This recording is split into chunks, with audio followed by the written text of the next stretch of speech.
현재 대통령의 포지션은 롱이라 생각했는데 갑자기 50억에서 15억으로 바꾼다는 거에 저는 조금 더 의아하지 않습니다. 그리고 20억이 다시 50억 간다는 거에 기대가 되지 않아요. 그렇기 때문에 제가 현재도 매도 포지션을 유지하고 있는 이유 중에 하나가 여기에 있다라는 거. 한국 주식 반판? 원래 그래. 이게 뭐냐면 내가 지금 이번에 코스피 보면서 지금은 가장 이슈가 대주주 양도세를 50억에서 10억 낮추니까 저번에 한번 크게 반응했잖아.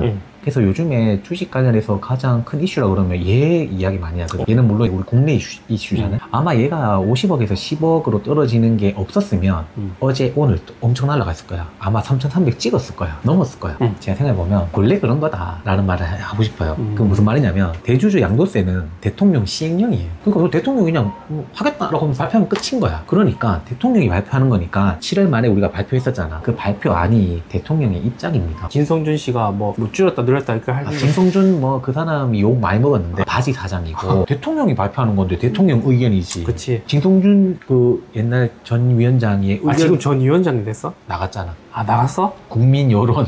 진짜? 나갔다.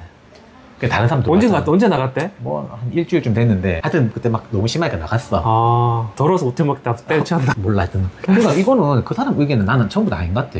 대통령이 시행령인데 대통령의 입장인 거지. 그렇잖아? 그런데 한번 생각해보면 현 대통령의 포지션은 뭔가 롱이잖아. 그치. 왜? 우리 코스피 5천 공략했잖아. 그리고 배당으로 국민소득, 부동산에서 뭐 증시로의 뭐 머니 무브 뭐 이런 얘기 많이 하고 있잖아. 현재 지금 정치적으로 지지율이 많이 올라간 게 코스피였잖아. 포지션이 롱이면 10억이 아니라 100억으로 늘려야지 오히려.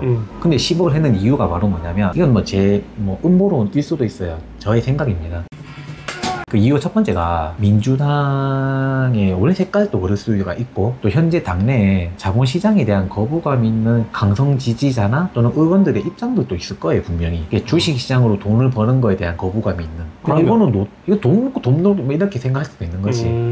그런 금융시장 또 자본시장에 대해서 좀 약간 거부감 있는 거 있지 않을까. 그런 입장이 혹시나 현재 정부와도 정부 입장일 수도 있겠다는 생각도 해요. 그게 아니라면 한국 주식시장이 원래부터 태생이 그런 거다. 그 홍춘옥 박사님 책에 보면 대한민국 돈의 역사라는 책이 있거든요. 그거 한번 보십시오. 재밌습니다. 그 책에 이게 나와요. 태생이 그렇다 그래? 태생이 그렇습니다. 그게 무슨 말이냐면 우리나라 정부는 기업의 오너들을 지원해 줍니다. 적극적으로. 오너를? 오너. 한국 주식시장은 태생이 좌든 우든 그런 정치하는 사람들은요 오너들 짬짬이가 있다. 왜 그렇게 말할 수 있는데 그동안 늘 그래왔잖아. 좌든 우든 어느 정권이 반복될 때 그게 없어지지 않고 계속 유지가 되어 왔어요. 그렇기 때문에 정치하는 사람과 그런 기업인들 간에 짬짬이가 있다. 근데 그 짬짬이가 어떻게 되냐. 주식시장이 만들어질 때부터 시작이 됐었어요. 그러면 지금의 기업인들, 소위 말해 재벌이라든지 또는 총수라고 말하는 그런 사람 원하는 건 뭘까? 경영권이잖아요. 그래서 원래 오너들은요 가지고 있는 주식을 안 팝니다. 왜? 그 사람들의 주식은 경영권이거든. 근데 그럼 그 사람들 입장에서 눈에 가시처럼 있는 사람들, 세력들은 과연 뭔가? 바로 행동주의 펀드. 요즘에 막 돈이 막 들어오는 또는 약간 사이즈 큰 사람들. 왜? 그 사람들은 가지고 있다가 괜히 뭐 말하거든. 자기 경영이 간섭하거든. 뭐 감사 뭐 해라 뭐 이렇게 말하거든. 그럼 얘를 좀 없애줬으면 좋겠어. 또는 좀 얘네들을 없애는데 가장 좋은 방법 뭡니까? 대주주 양도세 요건을 10억으로 확 낮춰버리면 이런 펀드들이라든지 이런 사람들이 연말말 되면 팔 거잖아. 팔고 나면 그 다음에 주주총회할 때 경영권이 없잖아요. 그게 만약에 아니라면 정부 입장이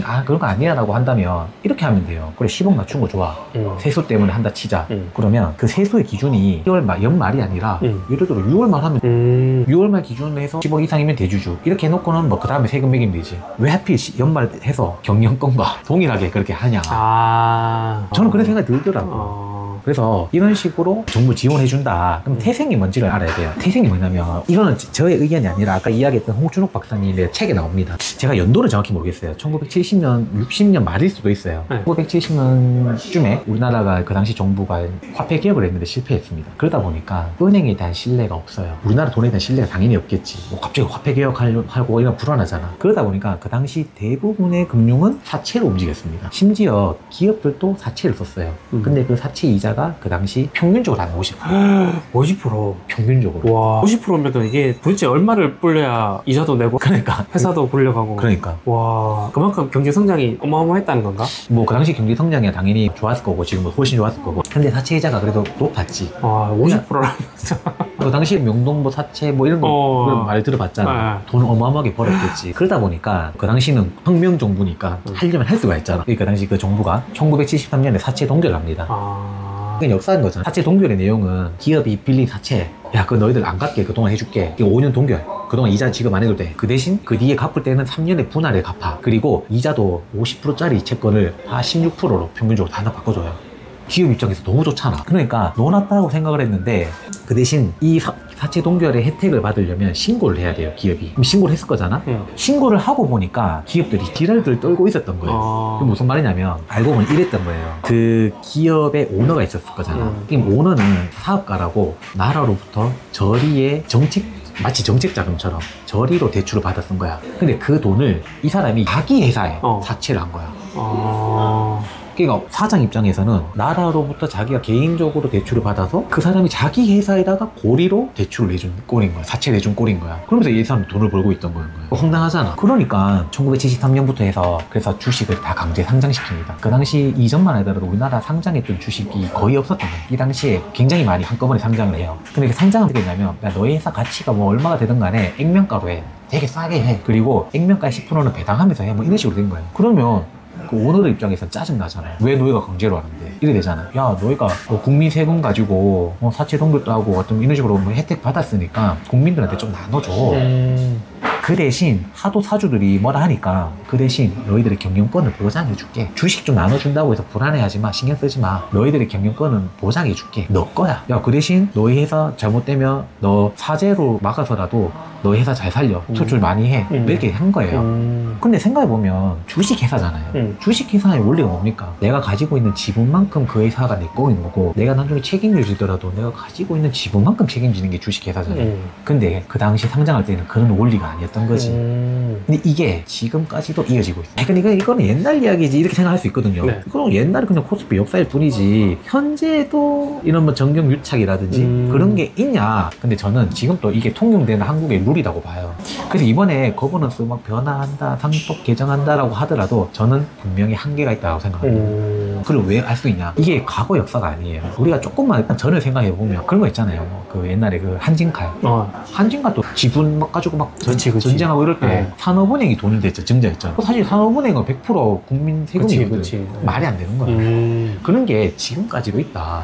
그리고 지금도 뭐 그거 고려하여 그게 또 사실은 경영권이 완전 다 넘어가야 될 상황인데 그렇게 안 되고 막 복잡하잖아. 주식 많이 가지고 있으면 그 사람이 경영권을 가지고 있는 건데 그런 원리가 안 먹힙니다. 그래서 저도 이번에 분명히 거버넌스 변경되는 거는 긍정적인 신호로 보나 그래도 현재 정부와 기업도 무시할 수 없는 거잖아요. 이게 뭐 100% 나쁜 거다라고 할 수도 없는 것처럼 기업인들이 또 자기네들이 이윤 동기를 부여시키면서 더 기업을 더 이렇게 활성화시킬 수 있는 무언가 길도 정부는 고민할 거예요. 그렇기 때문에 그런 입장에서 봤을 때 대주주 양도세를 50억에서 10억으로 바꾼다는 거. 현재 대통령의 포지션은 롱이라 생각했는데 갑자기 50억에서 15억으로 바꾼다는 거에 저는 조금 또 의아하지 않습니다. 그리고 20억이 다시 50억 간다는 거에 기대가 되지 않아요. 그렇기 때문에 제가 현재도 매도 포지션을 유지하고 있는 이유 중에 하나가 여기에 있다라는 거. 이게 우리나라 코스피가 거버넌스가 쉽게 바뀔 수 없는 이유, 이런 이유들이 밑바탕에 깔렸기 때문에 아까 홍춘호 박사 그분 책을 한번 볼만한 재밌습니다. 한번 보시면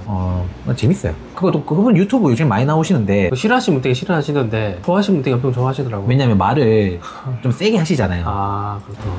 그냥 재미로 보시기에는 충분하다. 그리고 개인들은 사실 이분의 투자법대로 투자하는 것도 괜찮은 것 같아요. 왜냐하면 이분들이 그냥 5분할인가? 마치 뭐 퇴직연금을 운용하듯이 5분할로 이렇게 뭐 리밸런싱 하면서 투자하시는 스타일이기 때문에 개인들이 하기에는 오히려 좋습니다. 요거 한번 보시면서 여기 나오는 내용이에요. 제가 방금 말씀드렸던 게 뭐 숫자라든지 날짜 이런 거 정확한지 기억은 안 나는데 이런 내용으로 했기 때문에 이러한 좀 짬짬이가 여전히 있다면 이해가 가는 거죠. 대주주 양도세가 50억에서 10억으로 낮아지는 거에 대해서.